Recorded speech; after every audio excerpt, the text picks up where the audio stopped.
ओ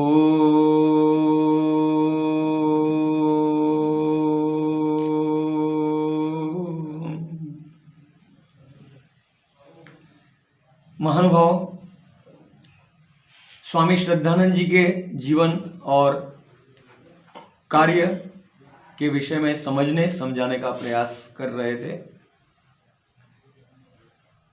हमने अब तक देखा कि उन्होंने पंजाब में कन्या शिक्षा के विषय में अग्रणी रूप में काम किया। कन्या विद्यालय की जालंधर में स्थापना की। आगे चलते हैं तो लगभग 34 वर्ष की अवस्था में उनके जीवन में एक पड़ाव आता है।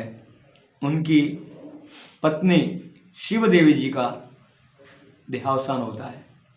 उनकी पत्नी जी का भी बहुत बड़ा प्रदान है उनके जीवन के इस परिवर्तन में, क्योंकि उन्होंने अपनी इस कल्याण मार्ग के पथिक पुस्तक में सारा वर्णन दिया है कि पत्नी ने उनकी कितना तन मन धन से समर्पित आदर्श भारतीय नारी एक नीच पतित और घृणित जीवन को भी कितना ऊंचा उठा देती है। तो ये होता है चरित्र का प्रभाव। तो इस प्रकार से उनकी पत्नी का जीवन भी महान रहा। 34 वर्ष की अवस्था में जब देहावसान हो गया, अब हमारे मुंशीराम जी, उनका जीवन बदल चुका है और उच्च चरित्र वाले बन गए हैं। तो उन्होंने अनेक प्रलोभन आने पर भी द्वितीय विवाह नहीं किया और अच्छा अवसर पाकर के उन्होंने समाज सेवा के क्षेत्र में और तन मन धन से पदार्पण कर दिया। आगे देखते हैं तो सन 1892 में वो आर्य प्रतिनिधि सभा पंजाब के प्रधान के रूप में निर्वाचित हो जाते हैं। एक छोटी सी उम्र में, अर्थात 34 वर्ष की अवस्था में, 35 वर्ष की अवस्था में पूरे पंजाब की सैकड़ों आर्य समाजों के वो प्रधान बनते हैं। और मांग आई कि स्वामी दयानंद जी के स्वप्नों को हम कैसा पूरा करें। शिक्षा के क्षेत्र के जो स्वप्न थे, उन्होंने जो उसकी नींव सत्यार प्रकाश के तीसरे समोल्लास में रखी है, सैद्धांतिक रूप में तो उन्होंने प्रदान कर दिया। क्या गुरुकुल होने चाहिए, वैदिक गुरुकुल होने चाहिए, कहाँ होने चाहिए, कैसे होने चाहिए, क्या व्यवस्थाएं होनी चाहिए, उसमें क्या पढ़ाया जाए, क्या न पढ़ाया जाए, पढ़ाने वाले कैसे हो, कैसे न हो, सारी रूपरेखा सत्यार प्रकाश के तीसरे समोल्लास में सैद्धांतिक रूप में तो थी, परंतु स्वामी दयानंद सरस्वती जी अपने जीवन काल में इस कार्य को मूर्त रूप नहीं दे पाए थे। अब ये बीड़ा स्वामी श्रद्धानंद जी ने उठाया, अर्थात उस समय वो महात्मा मुंशीराम के रूप में जाने जाते थे। उन्होंने एक भीष्म प्रतिज्ञा ली सन 1898 में, अर्थात उनकी 41 वर्ष की उम्र थी। उस समय उन्होंने कि मैं जो है गुरुकुल खोलना है और उसके लिए धन संग्रह करना है, 30,000 रुपये की आवश्यकता है ऐसा गुरुकुल स्थापित करने के लिए। उस जमाने के सन 1898 की बात है। 30,000 रुपया जब तक एकत्रित नहीं करता हूँ, मैं अपने स्वयं के निवास स्थान में वापस पाँव नहीं रखूँगा, ऐसा दृढ़ संकल्प करके निकल पड़े। तो हम देखते हैं कि वो गांव-गांव और नगर-नगर भ्रमण करते हैं और जो है लोगों को योजना के विषय में बताते हैं और धन संग्रह करते जाते हैं। बीच में उन्होंने आर्य मुसाफिर नाम के एक और उर्दू पत्र का, मैगजीन का संचालन भी आरंभ किया। उसके वो एडिटर भी बनते हैं, संपादक बनते हैं और शास्त्रार्थ भी करते हैं। उसी दौरान आर्य समाज बच्छोवाली लाहौर में शास्त्रार्थ होता है कि वेद किन ग्रंथों का नाम है और उन्हें सफलता मिलती है। 2 वर्ष के परिश्रम में, लगभग 2 वर्ष से भी कम समय में उनको सफलता मिलती है और अप्रैल महीने में जब 1900 और अप्रैल का महीना है और 30,000 के स्थान पर उनके हाथ में 40,000 रुपये एकत्रित हो गए हैं। अब भूमि के लिए घूमते हैं और उनके देखने में हरिद्वार के पास में गंगा नदी के पार कांगड़ी नाम का एक गांव, वहाँ की भूमि उन्हें पसंद आती है और वहाँ के एक बड़े जमींदार थे मुंशी अमन सिंह। उन्होंने 1300 बीघा अपना पूरा गांव था, वो गांव गुरुकुल के लिए समर्पित कर दिया, दान में दे दिया।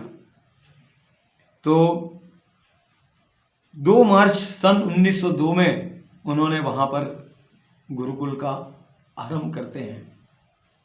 अब लोगों में एक वायका अर्थात लोगों में एक अफवाह फैली, ये गुरुकुल में लेकर के बैठेंगे, पढ़ाएंगे, उनको क्या नौकरी मिलेगी, वो क्या खाएंगे, क्या पिएंगे। लेकिन वो ईश्वर विश्वासी थे। उनका मानना था कि ईश्वर हमारे लिए पहले से ही व्यवस्था कर देता। जब हमारे मुंह में दांत नहीं थे, हम क्या भोजन करेंगे, ईश्वर हमारे लिए माता की छाती में दूध की व्यवस्था कर देता है। तो ऐसा हमारा गुरुकुल चलेगा तो कुछ न कुछ काम मिलेगा ईश्वर के विश्वास पर। और किसी को ऐसा न लगे कि गांव के बच्चों को ये सन्यासी या साधु पंडित बनाने के लिए चल पड़ा है। सबसे पहले अपने पुत्रों को इस गुरुकुल में प्रवेश दिलाया। इस गुरुकुल की सेवा में उन्होंने तन मन धन अर्पण कर दिया, अपनी प्रिंटिंग प्रेस भी अर्पण कर दी, अपना बंगलो भी अर्पण कर दिया। ये सब हम आगे इनके जीवन में देखते हैं। तो इस प्रकार से पूरा जीवन भी समर्पित कर दिया और धन भी समर्पित कर दिया। तो ये 1902 में 2 मार्च को कांगड़ी ग्राम में गुरुकुल की स्थापना कर देते हैं। आगे चल करके हम देखते हैं कि आगे गुरुकुलों की वो श्रृंखला लगा देते हैं। राष्ट्रीय पद्धति का गुरुकुल, सनातन पद्धति का, वैदिक पद्धति का गुरुकुल आधुनिक काल में किसी ने भी सर्वप्रथम स्थापना की हो तो महात्मा मुंशीराम, जो बाद में स्वामी श्रद्धानंद के नाम से जाने गए, उन्होंने की है। उन्होंने इसके लिए बड़े बड़े अध्यापकों की नियुक्ति की, अच्छे अच्छे विद्वानों की नियुक्ति की। और उस समय कितनी कठिनाइयाँ थी, गंगा नदी को पार करके जाना पड़ता था और बोट आदि साधन भी नहीं थे। तो इस प्रकार से, लेकिन इस गुरुकुल में ऐसी चरित्र की शिक्षा दी जाती थी, एक एक व्यक्ति बनता था वो मानव बम के रूप में बनता था, चरित्र का धनी होता था, साहित्य का निपुण पंडित होता था और वैदिक संस्कृति का रक्षक निकलता था। और इसी गुरुकुल से बड़ी बड़ी संस्थाओं ने प्रेरणा ली, शांति निकेतन वालों ने प्रेरणा ली। और जो है देहरादून में जो दून कॉलेज है, दून स्कूल है, जिसमें बड़े बड़े धनवानों के, बड़े बड़े राजनेताओं के पुत्र पढ़ते हैं, दून स्कूल, वहाँ के एक मिस्टर फूट नाम के डायरेक्टर थे, निदेशक थे, वो भी इस गुरुकुल में आए। बड़े बड़े नेता और सब लोग इस गुरुकुल के आने लगे, उसकी सुगंध देश और दुनिया में फैलने लगी। तो दून स्कूल के डायरेक्टर यहाँ पर आए और उन्होंने सारा भ्रमण किया। और उस समय सत्यव्रत जी सिद्धांतालंकार वो छात्र थे, उनके जिम्मे था कि इन महानुभावों को गुरुकुल का भ्रमण कराया जाए। उन्होंने भ्रमण करके प्रभावित हुए, अंत में एक प्रश्न पूछा कि आपके गुरुकुल की विशेषता क्या है। तो सत्यव्रत जी ने उत्तर दिया कि हमारे गुरुकुल की विशेषता ये है कि हमारे यहाँ आधुनिक शिक्षा तो दी जाती है, गणित, भूगोल, विज्ञान, खगोल, ये सब शिक्षा दी जाती है, समाज विद्या, परंतु साथ साथ में प्रत्येक छात्र को व्रताभ्यास भी करना होता है। वो व्रताभ्यास क्या होता है, यानी कि समय का पालन वो कैसा करता है, आज्ञा का पालन कैसा करता है, कितना प्रेम से रहता है या झगड़ा करता है, वाणी कैसी है, व्यवहार कैसा है, नैतिकता कितनी है, संवेदना कितनी है, सेवा भावना कितनी है, त्याग भावना कितनी है, इसका भी एक मूल्यांकन किया जाता है। और उसमें उत्तीर्ण होना अनिवार्य है। यदि व्रताभ्यास में वो व्यक्ति अनुत्तीर्ण रहता है तो कितना भी वो पढ़ा लिखा हो, कितनी भी उसकी ऊंची रैंक हो, तो उसको हम पास नहीं करते हैं, अनुत्तीर्ण रखते हैं। तो ये महान विचार जब मिला तो वो बड़े प्रभावित हुए मिस्टर फुट, और उन्होंने कहा कि मैं जो है अपनी स्कूल में इसको लागू कराऊंगा। तो ऐसी ऐसी बड़ी बड़ी संस्थाओं, शिक्षा संस्थाओं के भी प्रेरणा स्रोत ये गुरुकुल आश्रम बना। तो ये इस प्रकार का गुरुकुल, और उसके लिए वो समर्पित थे अपने दोनों पुत्रों के साथ। आपने जाति प्रथा का भी, जन्म जाति प्रथा का भी विरोध किया। अपनी पुत्री का जन्म जाति बंधन से उसको तोड़ करके डॉक्टर सुखदेव जी से विवाह कराया था। उनकी पुत्री का नाम था अमृत कला, और डॉक्टर सुखदेव जी ने भी इस गुरुकुल में बहुत सेवाएं प्रदान की थी। गुरुकुल में वार्षिक उत्सव होते थे और आगे चल करके दीक्षांत समारोह भी होते थे। उसमें भारत की बड़ी बड़ी विभूतियां वहां पर पधारी। महात्मा गांधी भी पधारे, सरदार वल्लभ भाई पटेल और कई गवर्नर और कई राष्ट्रपति वहां पर इस गुरुकुल में पधारे। कांग्रेस के कई नेतागण इस गुरुकुल में पधारते थे। वार्षिक उत्सव में हजारों हजारों की वहां पर ये रहती थी, उपस्थिति रहती थी। इस गुरुकुल की प्रसिद्धि इतनी हो गई थी कि पूरे देश से वहां पर छात्र आते थे, और किसी भी प्रकार का जाति बंधन रखे बिना, उसका भेदभाव किए बिना उसको वेद विद्या पढ़ाई जाती थी। वहां से कई वेदालंकार, विद्यालंकार, और आगे चल करके आयुर्वेद की शाखा होने पर आयुर्वेदालंकार भी वहां से तैयार हुए, और देश के राष्ट्रीय और सामाजिक क्षेत्र में वे लोग छा गए। एक समय ऐसा था कि जब भारत की जो प्रमुख प्रमुख वर्तमान पत्र थे, न्यूज़पेपर्स थे, उसके एडिटर में वेदालंकार या विद्यालंकार या साहित्यालंकार, सिद्धांतालंकार, ये सब गुरुकुल कांगड़ी के ही रहते थे। और कई सारे कांग्रेस के नेता भी इस गुरुकुल ने प्रदान किए।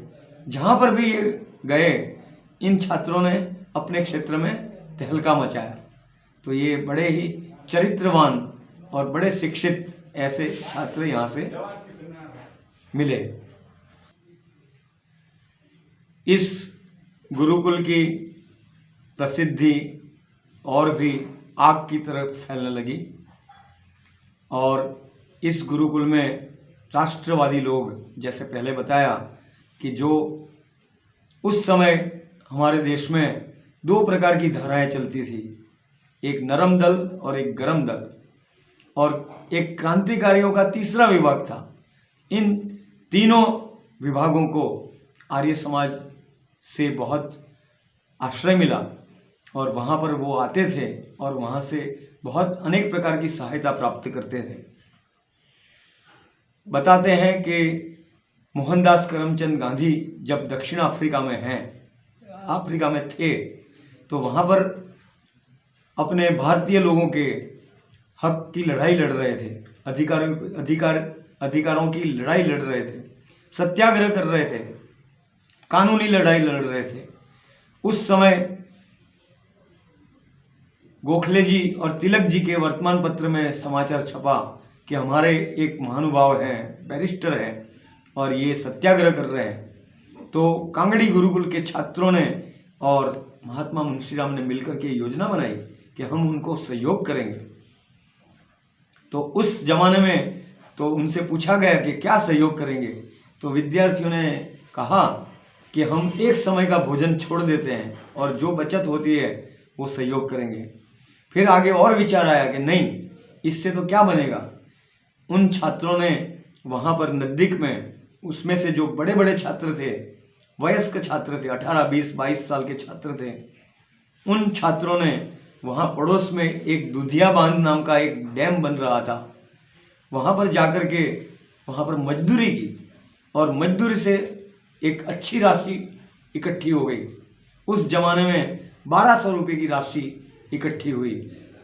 तो इस प्रकार से उन्होंने अपना भोजन छोड़ करके, अपना दूध छोड़ करके, बांध में मजदूरी करके मोहनदास करमचंद गांधी को वहाँ पर 1200 रुपये की सहाय लोकमान्य तिलक जी के माध्यम से कराई। तो उस समय मोहनदास करमचंद गांधी भी आश्चर्यचकित हो गए कि ऐसा कौन व्यक्ति है जो मुझे जानता भी नहीं है, मैं उससे मिला भी नहीं हूँ, और वो व्यक्ति मुझे 1200 रुपये भेज रहा है। 1200 रुपये माने कि आज के लाखों रुपये की सहयोग हो गया, लाखों में पहुँचेगा, करोड़ में भी पहुँच सकता है। ये 1912 की बात होगी लगभग। तो वो बड़े प्रभावित हुए थे और उन्होंने मन में निश्चय किया था कि मैं जब भारत में जाऊंगा तो सर्वप्रथम इस महात्मा से मिलूंगा। अर्थात मोहनदास करमचंद गांधी भी जिनको महात्मा समझते थे, वो हमारे इस चरित्र के नायक महात्मा मुंशीराम हैं। तो ये इस प्रकार से हम आगे बढ़ते हैं।